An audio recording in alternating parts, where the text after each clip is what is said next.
élèves de cycle 2 autour du jeu de la balle au prisonnier, on pourrait par exemple proposer en situation d'entrée dans l'activité un jeu assez ouvert en fait, qui serait un jeu de progression. Donc par exemple, je fais des équipes de 3, 4, 5 élèves et ces équipes vont avoir pour but de déplacer un certain nombre de ballons d'un point A à un point B. Par exemple, vous utilisez les lignes du gymnase, vous démarrez d'un côté, vous devez traverser le terrain et aller poster les ballons dans les caisses de l'autre côté. Simplement, la règle, ça va être, il est interdit de se déplacer avec le ballon dans les mains. Donc interdit de courir ou de marcher avec un ballon. Alors toutes les équipes vont jouer les unes à côté des autres et vont agir en même temps.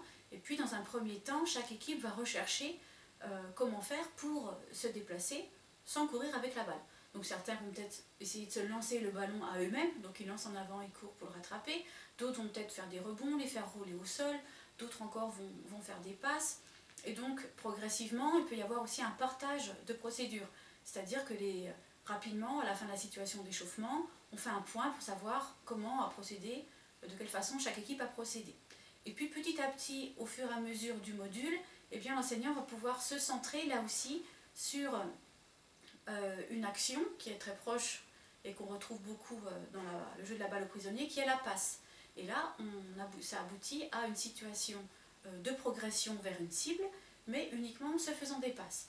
Donc les élèves vont devoir transporter par exemple 5 ou 6 ballons par équipe, donc sans se déplacer avec, toujours, et en se faisant uniquement des passes. Donc ils vont devoir comprendre ce principe que quand je n'ai pas la balle, je dois aller en avant.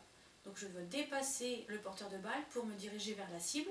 Je reçois la balle, j'attends que quelqu'un soit placé en avant pour lui repasser la balle, etc. Et je progresse comme ça, progressivement vers la cible. Et là, donc, petit à petit, au fur et à mesure de la séquence, eh bien, on va faire des liens avec la pratique aussi de la balle au prisonnier, puisque dans ce jeu-là, eh bien, la passe elle est utile uniquement pour s'approcher de la cible, pour pouvoir tirer sur les adversaires et marquer.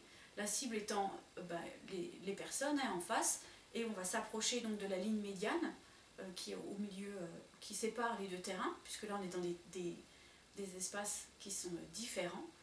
Et plus je vais pouvoir m'approcher de ma cible, plus je serai efficace dans la marque.